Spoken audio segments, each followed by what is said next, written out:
Welcome to our YouTube channel ASN Math Classes. Today we are discuss about the introduction of arithmetic progression. यहाँ पर कुछ sequence दिए गए हैं। जैसे अगर कोई व्यक्ति अपने बैंक के बचत खाते में पहले मंथ में 10,000 रुपी जमा करता है, नेक्स्ट मंथ में 500 का इंक्रीमेंट करके 10,500 जमा करता है, नेक्स्ट मंथ में फिर से 500 का इंक्रीमेंट करता है तो 11,000 जमा करता है, उसके नेक्स्ट मंथ में फिर से 500 का इंक्रीमेंट करेगा तो 11,500 का इंस्टॉलमेंट जमा करता है। तो इस प्रकार से हमें एक सीक्वेंस प्राप्त होता है। इस सीक्वेंस में हमने पाया कि नेक्स्ट टर्म में जो है 500 का इंक्रीमेंट होता जा रहा है। प्रीवियस टर्म से नेक्स्ट टर्म में जब हम पहुंच रहे हैं तो 500 का इंक्रीमेंट हो जा रहा है। दूसरा सीक्वेंस हमारे पास गिवन है 14916। इट मींस यह हमारे पास 1 का स्क्वायर है, यह हमारे पास 2 का स्क्वायर है, यह हमारे पास 3 का स्क्वायर है, यह हमारे पास 4 का स्क्वायर है and so on. It means यहाँ पे नेचुरल नंबर के स्क्वायर से एक सीक्वेंस बना दिया गया है, एक पैटर्न बना दिया गया है। और नेक्स्ट सीक्वेंस की बात करें तो हमारे पास 100 है, 150 है। मान लीजिए कोई व्यक्ति पहले दिन मजदूरी के रूप में 100 रुपये पाता है, नेक्स्ट डे मजदूरी के रूप में 150 यानी 50 का इंक्रीमेंट हो जाता है, नेक्स्ट डे फिर से 50 का इंक्रीमेंट हो जाता है। ऐसे ही 50 का इंक्रीमेंट पर डे होता जाता है तो हमें एक सीक्वेंस मिल जाएगा, एक पैटर्न हमें मिल जाएगा।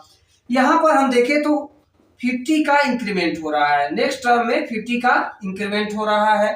क्लियर है। नेक्स्ट अगर हम अगले सीक्वेंस की बात करें तो हमारे पास एक एग्जांपल के रूप में एक लैडर है। लैडर का अपर जो डंडा है, लैडर का सीढ़ी का सबसे ऊपर वाला जो डंडा है, इसका लेंथ मान लीजिए 20 सेंटीमीटर है। उससे लोअर में हम आएंगे तो उसका लेंथ बढ़ेगा, 22 सेंटीमीटर हो गया लेंथ ऑफ स्ट्रिप। तो आगे बढ़ते हैं, नेक्स्ट जो मिलेगा 24 अगर हो जाता है, नेक्स्ट ऐसे हमारा 2 सेंटीमीटर का इंक्रीमेंट हो जाता है तो हमारे पास एक सीरीज बनेगा, एक सीक्वेंस बनेगा 20, 22, 24, 26 एंड सो ऑन। क्लियर है। तो यहां पर हम पाते हैं कि 2 का इंक्रीमेंट हो रहा है, 2 का इंक्रीमेंट हो रहा है। तो यहां पे और भी एग्जांपल हम ले सकते हैं। जैसे सीढ़ी में जो निचला सीढ़ी का लोवेस्ट जो सीढ़ी का डंडा है वो मान लीजिए कि 10 सेंटीमीटर है। अपर में बढ़ते हम 9 सेंटीमीटर, उससे अपर चलते हैं तो 8 सेंटीमीटर। तो हमारे पास एक सीरीज बनेगा 10, 9, 8 एंड सो ऑन। क्लियर है। तो यहाँ पे हम सीरीज की बात करें तो यहाँ पे 500 का इंक्रीमेंट हो रहा है, हर जगह 500 का इंक्रीमेंट हो रहा है।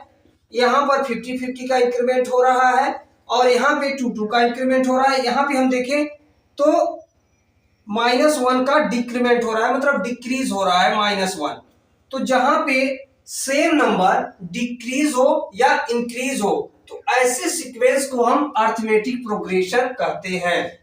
यहाँ पे इस चैप्टर में हम अरिथमेटिक प्रोग्रेशन के general term, sum of n term के बारे में डिस्कस करेंगे। सीक्वेंस का और एग्जांपल देखें तो यहाँ पे एक सीक्वेंस है, पहला है 10, नेक्स्ट टर्म है 12। यह जो सीक्वेंस में पहला, दूसरा, तीसरा नंबर दिख रहा है, इस नंबर को हम first term, second term, third term कहते हैं। यहाँ पे फर्स्ट टर्म से सेकेंड टर्म पहुंच रहे हैं तो 2 का इंक्रीमेंट हो रहा है, थर्ड टर्म पे पहुंच रहे हैं तो फिर से 2 का इंक्रीमेंट हो रहा है, यानी यहाँ पे भी इंक्रीमेंट जो हो रहा है वो सेम हो रहा है। यहाँ पर हम देखें तो 2 का यहाँ पे क्या हो जा रहा है, डिक्रीज हो जा रहा है। नेक्स्ट टर्म क्या है, 2 डिक्रीज हुआ है, फिर से नेक्स्ट टर्म 2 डिक्रीज हुआ है, फिर से नेक्स्ट टर्म 2 डिक्रीज हो रहा है। ऐसे प्रोसेस चल रहा है।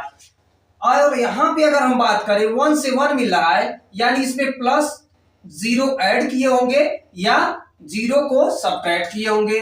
नेक्स्ट टर्म में यही जीरो को हम ऐड किए होंगे या तो जीरो को सब्ट्रैक्ट किए होंगे।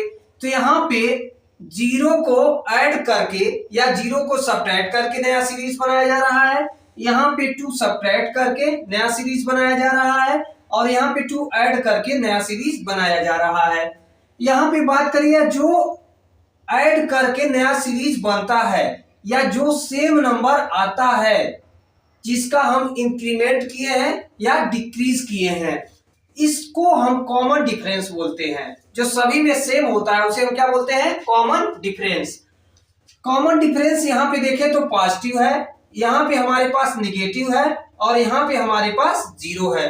कॉमन डिफरेंस का डिनोशन डी से होता है, डी से कॉमन डिफरेंस को डिनोट करते हैं। तो यहाँ पे हमने पाया डी पॉजिटिव भी हो सकता है, निगेटिव भी हो सकता है या जीरो भी हो सकता है। फर्स्ट टर्म जो होता है उसको हम A1 से डिनोट करते हैं या A से डिनोट करते हैं, सेकेंड टर्म को A2 से डिनोट करते हैं, थर्ड टर्म को A3 से डिनोट करते हैं, फोर्थ टर्म को A4 से डिनोट करते हैं एंड nth टर्म को AN से डिनोट करते हैं। क्लियर है? तो यहां से हमने पाया कि किसी भी सीक्वेंस में पहला टर्म जो होगा उसको A1 से, सेकेंड टर्म को A2 से, थर्ड टर्म को A3 से डिनोट कर सकते हैं, nth टर्म को AN से डिनोट कर सकते हैं। और यहां पे हमने पाया जो डिक्रीज या इंक्रीज होता है वो हमारा कॉमन डिफरेंस होता है, उस सीक्वेंस का कॉमन डिफरेंस होता है। अगर कॉमन डिफरेंस सेम है तो अरिथमेटिक प्रोग्रेशन होगा, अदरवाइज वो अरिथमेटिक प्रोग्रेशन नहीं होगा। अरिथमेटिक प्रोग्रेशन है या नहीं है इसको चेक करने के लिए हम सेकंड टर्म में से फर्स्ट टर्म को माइनस करते हैं। तो second term minus first term, second term हमारे पास है 12 एंड फर्स्ट टर्म हमारे पास है 10। तो हमने यहाँ पे डिफरेंस पाया 2। अगर थर्ड टर्म में से सेकंड टर्म को माइनस करते हैं, third term minus second term, तो हमारे पास थर्ड टर्म है 14 और सेकंड टर्म है 12। इसको हम माइनस करेंगे तो फिर से मिलेगा 2। तो कॉमन डिफरेंस यहाँ पे सेम आ रहा है। ऐसे इस सीरीज में अगर हम देखें 50 है 48 है, तो 48 मतलब सेकंड टर्म में से हम फर्स्ट टर्म को माइनस करते हैं तो 48 माइनस 50 यहाँ जाएगा हमारे पास -2। यही हमारा क्या होता है? कॉमन डिफरेंस कहलाता है। अगर हम थर्ड टर्म में से सेकंड टर्म को माइनस करते हैं तो भी हमारा कॉमन डिफरेंस ही होगा। थर्ड टर्म हमारा 46 है एंड सेकंड टर्म हमारे पास 48 है, इसको हमने माइनस किया तो -2 मिलेगा। अगर हम फोर्थ टर्म में से थर्ड टर्म को माइनस करते हैं तो भी कॉमन डिफरेंस ही मिलेगा। कॉमन डिफरेंस पता करने के लिए या अरिथमेटिक प्रोग्रेशन पता करने के लिए हमें A2 minus A1, A3 minus A2 या A4 माइनस A3 सभी को पता करने की जरूरत नहीं है। किसी एक से आप कॉमन डिफरेंस निकाल सकते हैं। और अगर A2 माइनस A1 और A3 minus A2, A2 minus A1 और A3 माइनस A2 का वैल्यू सेम आ गया तो हम क्लियर कर सकते हैं कि वो अरिथमेटिक प्रोग्रेशन है। यहाँ पे सीरीज में यह आगे का टर्म क्लियर नहीं है, ऐसे टर्म बढ़ता जा रहा है, इसे हम इंफिनिटिव सीरीज बोलते हैं, इंफिनिटिव सीक्वेंस बोलते हैं। और यहाँ पे इस सेकंड सीरीज में, सेकंड सीक्वेंस में हम पाते हैं लास्ट टर्म 8 है, तो यहाँ पे हम कह सकते हैं यह फाइनाइट सीक्वेंस है या फाइनाइट अरिथमेटिक प्रोग्रेशन का यह सीरीज है। जहां पे लास्ट नंबर क्लियर है उसे हम फाइनाइट बोलेंगे, फाइनाइट सीक्वेंस, फाइनाइट सीरीज या फाइनाइट अरिथमेटिक प्रोग्रेशन है तो फाइनाइट अरिथमेटिक प्रोग्रेशन कहेंगे। और यहाँ पे सीक्वेंस का लास्ट टर्म क्लियर नहीं हो रहा है, अभी टर्म यह इनफाइनाइट तक जा रहा है, तो इसे इनफाइनाइट सीरीज या इनफाइनाइट सीक्वेंस या यहाँ पे यह सीरीज अगर अरिथमेटिक प्रोग्रेशन है तो इनफाइनाइट अरिथमेटिक प्रोग्रेशन कह सकते हैं। कॉमन डिफरेंस पता करने के लिए हमेशा नेक्स्ट टर्म में से प्रीवियस टर्म को माइनस करेंगे, यानी सेकंड टर्म में से फर्स्ट टर्म को या थर्ड टर्म में से सेकंड टर्म को या फोर्थ टर्म में से थर्ड टर्म को माइनस करेंगे, यानी नेक्स्ट टर्म में से प्रीवियस टर्म को माइनस करना है। चाहे प्रीवियस टर्म बड़ा ही क्यों ना हो या नेक्स्ट टर्म छोटा ही क्यों ना हो, फिर भी आप नेक्स्ट टर्म में से ही प्रीवियस टर्म को माइनस करेंगे। कॉमन डिफरेंस निकालने के लिए रिवाइज हम कर दें। कॉमन डिफरेंस निकालने के लिए A2 minus A1, A3 minus A2, A4 minus A3 सभी को निकालने की जरूरत नहीं है, किसी एक से आप कॉमन डिफरेंस पता कर सकते हैं। अर्थमेटिक प्रोग्रेशन है कि नहीं है, इसको चेक करने के लिए आप सेकंड टर्म में से फर्स्ट टर्म माइनस कर लीजिए और थर्ड टर्म में से सेकंड टर्म माइनस कर लीजिए। अगर दोनों का वैल्यू सेम हो गया, जैसे कि यहाँ पे मिल रहा है, इस सीरीज में 2 मिला है और इस सीरीज में -2 मिला है, अगर दोनों का वैल्यू सेम आ गया, left hand side right hand side के बराबर मिल गया, तो हम कह देंगे कि वह सीरीज अर्थमेटिक प्रोग्रेशन में है। Here first term denoted by A1, second term denoted by A2, third term denoted by A3, fourth term denoted by A4 and so on. First term से हम सेकंड टर्म प्राप्त करने के लिए D को add किए थे, नेक्स्ट टर्म प्राप्त करने के लिए फिर से हम डी को ऐड कर रहे हैं, नेक्स्ट टर्म प्राप्त करने के लिए फिर से हम डी को प्राप्त कर रहे हैं। यानी A1 में डी को नहीं ऐड किया जाता है, A1 के अलावा बाकी सभी टर्म में डी को ऐड किया जाता है। क्लियर है? A1 में डी को नहीं ऐड किया जाता है, बाकी सभी टर्म में डी को ऐड किया जाता है। A2 प्राप्त करने के लिए हम A1 में डी को ऐड करते हैं, A3 प्राप्त करने के लिए, A3 को फाइंड करने के लिए हम A2 में मतलब प्रीवियस टर्म में डी को ऐड करते हैं, A4 फाइंड करने के लिए A4 से प्रीवियस टर्म यानी A3 में हम डी को ऐड करते हैं। क्लियर है? Any doubt? यानी हमारा जो A1 होता है इसको हम A से भी डिनोट करते हैं, तो हमारा फर्स्ट टर्म ए हो गया, second term A1 plus D, A1 plus D कहिए या A प्लस डी कहिए, A1 प्लस डी या A प्लस डी कहिए, तो सेकंड टर्म हमारे पास A प्लस डी हो गया। थर्ड टर्म की बात करें A2 प्लस डी, और A2 को हमने अभी अभी क्या फाइंड किया है, A प्लस डी और प्लस डी, यानी यह मिल जाएगा A डी प्लस डी कितना हो जाएगा, 2D हो जाएगा। A2 प्लस डी का मतलब है A2 हमारा सेकंड टर्म है, सेकंड टर्म को हमने किस फॉर्म में जनरेट कर दिया है, A प्लस डी के फॉर्म में, तो A2 के प्लेस पे A प्लस डी रखा है, D के प्लेस पे D रखा, तो D और D ऐड होके 2D हो गया, यानी थर्ड टर्म जो होता है A प्लस 2D होता है। फोर्थ टर्म की बात करें तो A प्लस 3D होता है, A3 प्लस D होता है।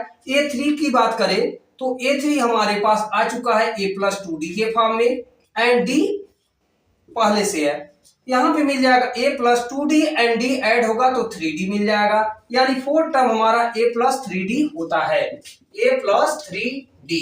यानी हम यहाँ पे पाते हैं कि जिस टर्म को हम फाइंड कर रहे हैं A1 में तो D है नहीं, सेकंड टर्म में 1D है, हम सेकंड टर्म जो फाइंड कर रहे हैं उसमें केवल 1D है, थर्ड टर्म जो फाइंड कर रहे हैं उसमें थर्ड टर्म में 3D नहीं 2D है, और फोर्थ टर्म फाइंड करेंगे तो उससे कम D यानी 3D मिलेगा।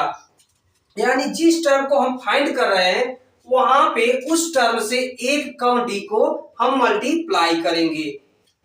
क्लियर है? या उतना ही D हम क्या करेंगे, जिस टर्म को फाइंड करेंगे उससे एक कम D ऐड करेंगे। यानी हमको अगर 20th टर्म फाइंड करना है A20, तो A में हम 20 से एक कम यानी 19D ऐड करेंगे, तो 19 टाइम्स D को ऐड करिए या D में 19 का मल्टीप्लाई कर दीजिए।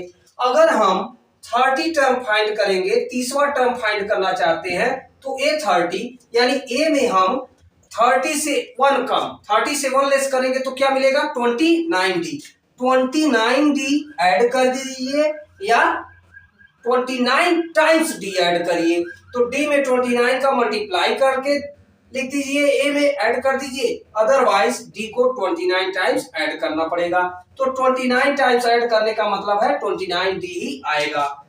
क्लियर है?